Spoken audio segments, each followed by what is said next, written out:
You are listening to Processing Trauma Out Loud, conversations about trauma and healing from two women who are doing the work.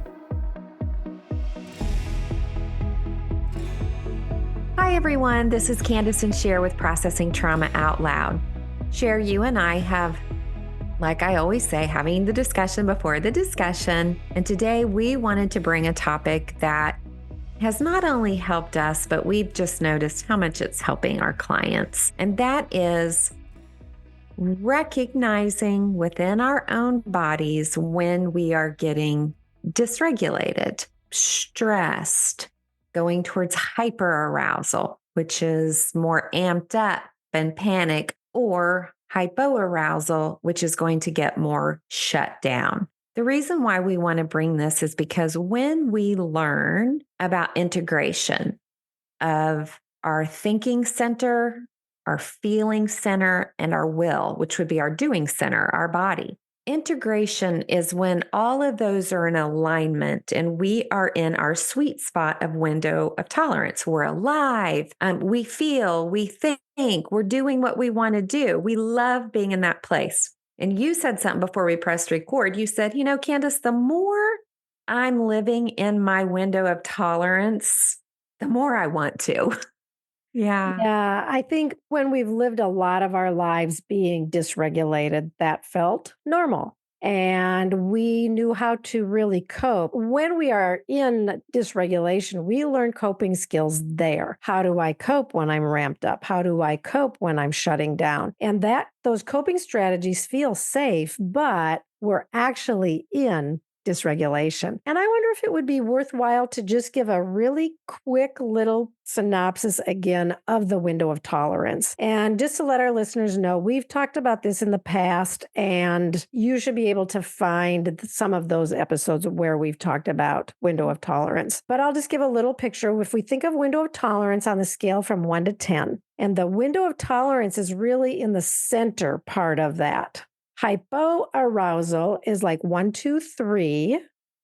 1, 2, 3, 4. Hypoarousal is when we're shutting down, we're slowing down, we're dissociating, we are losing consciousness. We're going to sleep. Okay. That's 1, 2, 3, 1, 2, 3, 4. Then the window of tolerance is at 5, 6, 7, that really sweet spot where we're in the present moment. We feel very connected. We're very engaged. If something happens that we don't like, we are able to deal with it from a prefrontal cortex position, and all is well. That's in the window. And then the upper levels, 7, 8, 9, 10, that's hyperarousal, which is when we get excited or panicked or anxious or stressed out, and everything goes on into high alert and hypervigilance. And our emotions they go into more of the higher level extremes where we feel really angry or really sad or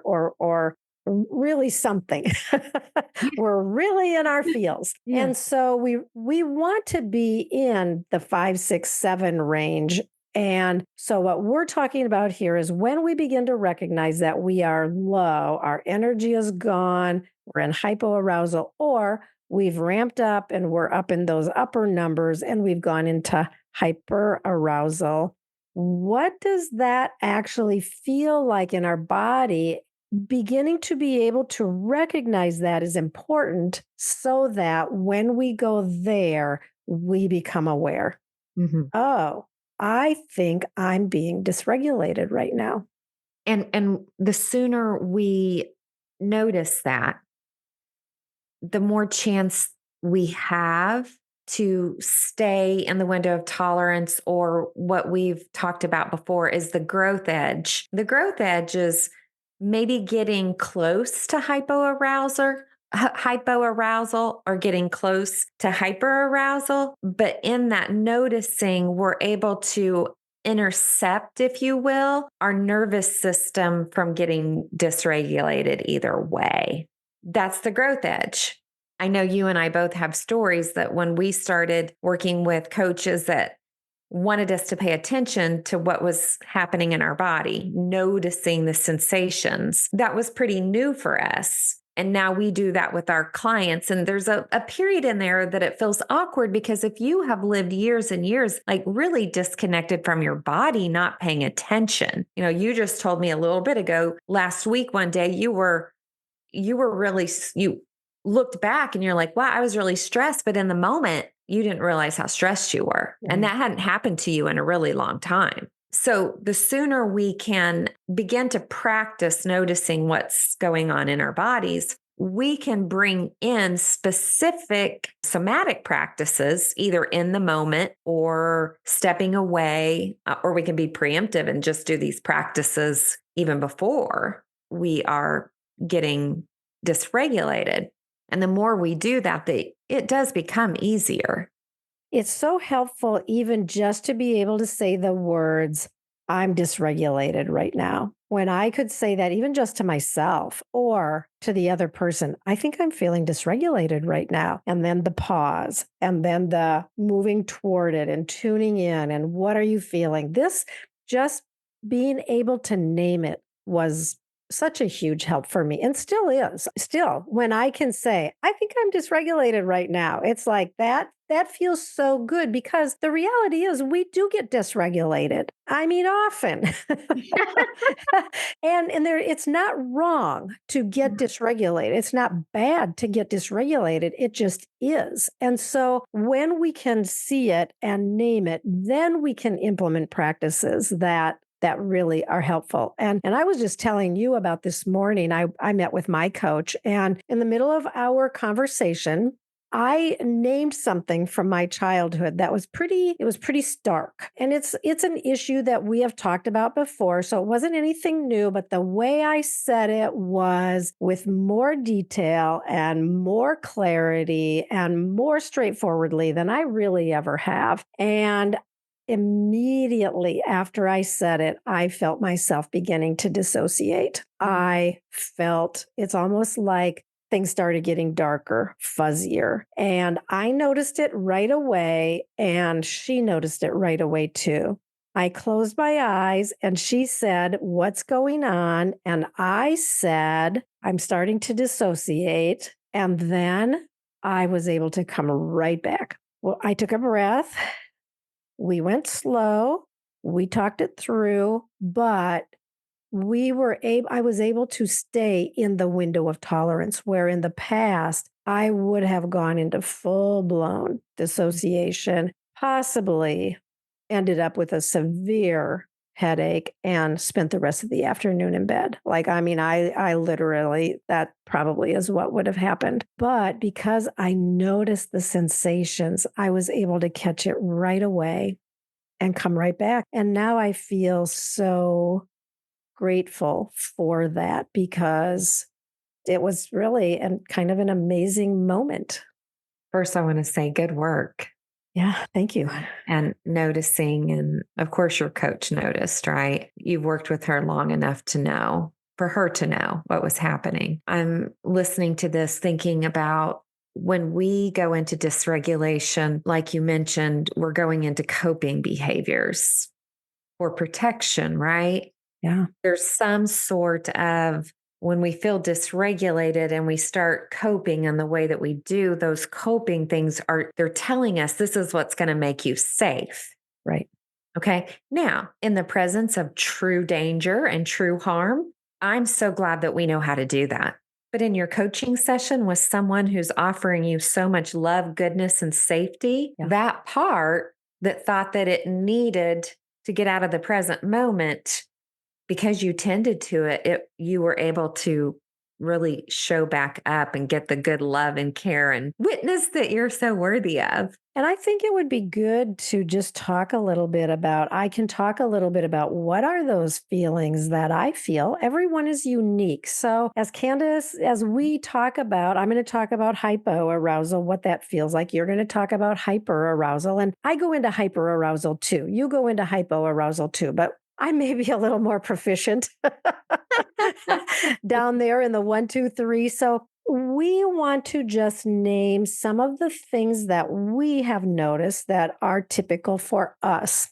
Every single person is unique in the way that we do dysregulation. So we don't want to come across at all as saying, this is the way that hypoarousal looks for everyone. But perhaps me sharing a little bit of what it's like for me can help people then say, oh, well, I think that's kind of what I do, but not really. Here's what I do. And then the same on the end of hyperarousal. Should we go into this right now, Candace? Yeah, no, I think that's a great idea. And I love that you said don't take so much of what we're going to share if that's the only way it looks. Right. It's more and this is what took us time. It's getting to know your own body. Exactly. Yeah. So I think for me, and we were just talking about this a little bit ago, because when I go into hypoarousal, things slow down a lot. And I will begin to notice that my senses are fuzzy. My hearing gets fuzzy. My sight gets fuzzy. The room can seem darker even. And if I keep going if I get more dysregulated and go further into hypoarousal, it's almost like if I have 6 pages open on my computer screen and I begin to shut them down, and it's just this closing of one after the other. Or I also mentioned it can be like walking through the house and turning off all the lights one at a time until everything gets dark and quiet and I'm off floating somewhere. This is dysregulation where I'm out of the room. I'm disconnected. Now my body is there and I even look like I'm there. Unless it's a one-to-one encounter, usually people would not recognize that I had dissociated. Even probably sometimes when it was a one-to-one, they didn't because or I want to say your story group sisters in a group now can probably share what's going on with you. Right, exactly. The more that people get to know me and know me in my dysregulation, then you can spot it. You can spot it in me really well, Candace. I can spot it in you, I think, at times when I see you going into dysregulation. So, yes, the more that someone knows us, especially in these places, it's really helpful because when we get dysregulated, it's hard to care for ourselves. The deeper we get into hypoarousal, for example, the harder it is for me to be able to stop that downward spiral. So for me, it's tuning into the awareness that my senses have changed. I'm not seeing as clearly. I start to feel a sense of confusion. If someone is talking to me, I have a very hard time paying attention to what they're saying. It's like I can be looking right at them and seeing their mouth moving and hearing their words, but I can't really connect what it is they're saying. That's a little bit of, and I will say one other thing is my body gets cold. I often start to feel cold in my body. So again, these are some of the sensations that I've become aware of. And now when I notice them start to happening, usually I can tune in to be like, oh, what's happening? Oh, I think I'm being dysregulated. Oh, I'm going into hypoarousal. Oh, I don't really like that feeling. And then bringing myself back. And we'll talk probably in our next episode about some of the practices that we do to bring ourselves back. But yeah, do you want to talk a little bit about what it feels like for you to go into hyperarousal? Yeah, I do. But before I do, I want to say, okay, why are you doing that? Okay. So I want to bring this out. Here's what I want to say about that. We don't always know why. Sometimes we do. Sometimes the trigger is very clear.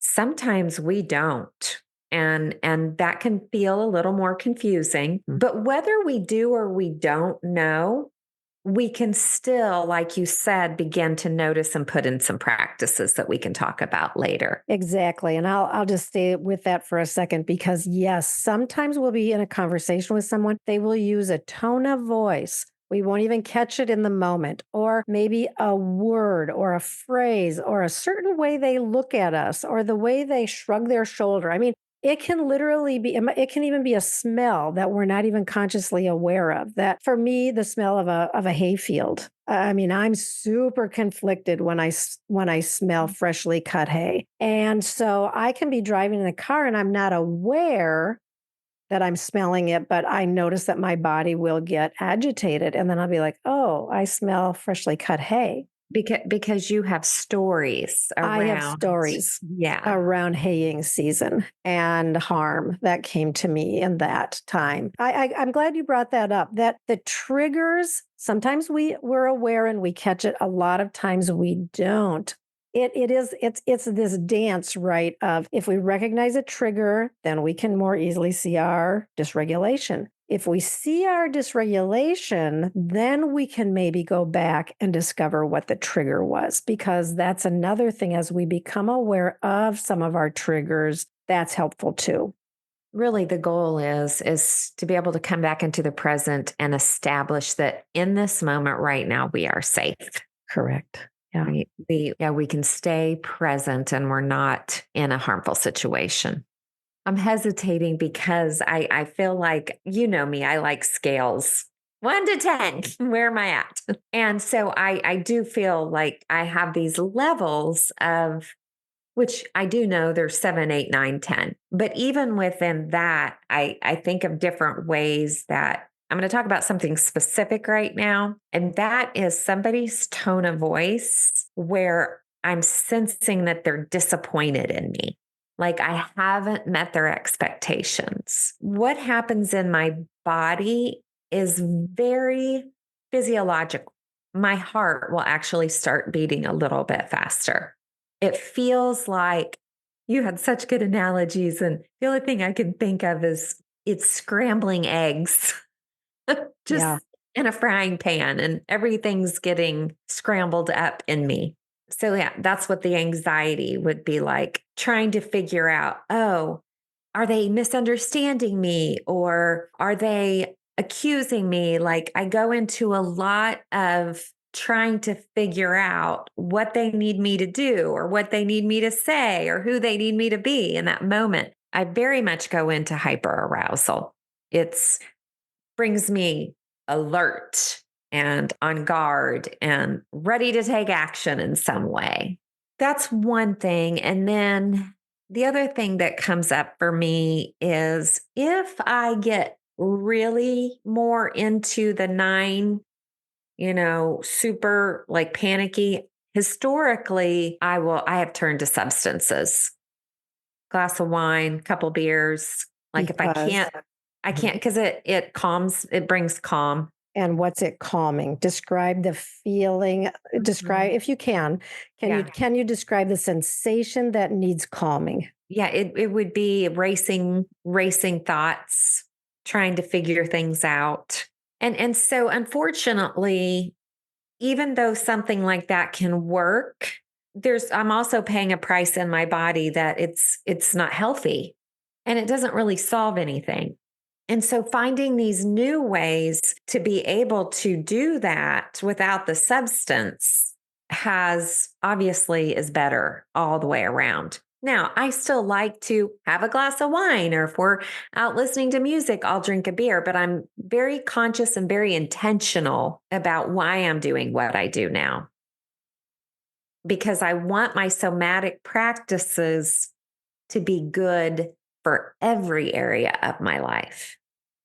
I love that you're naming this, Candace, and because this is so true that when we get dysregulated, we have learned these coping strategies, right? You don't like the way it feels to be really anxious and ramped up like that. So you found out that, whoa, if I have a substance that can bring calmness, that brings me back into that space where I feel better. While the substance helps, it doesn't really help you deal with the trigger that occurred or the reasons why you went into dysregulation.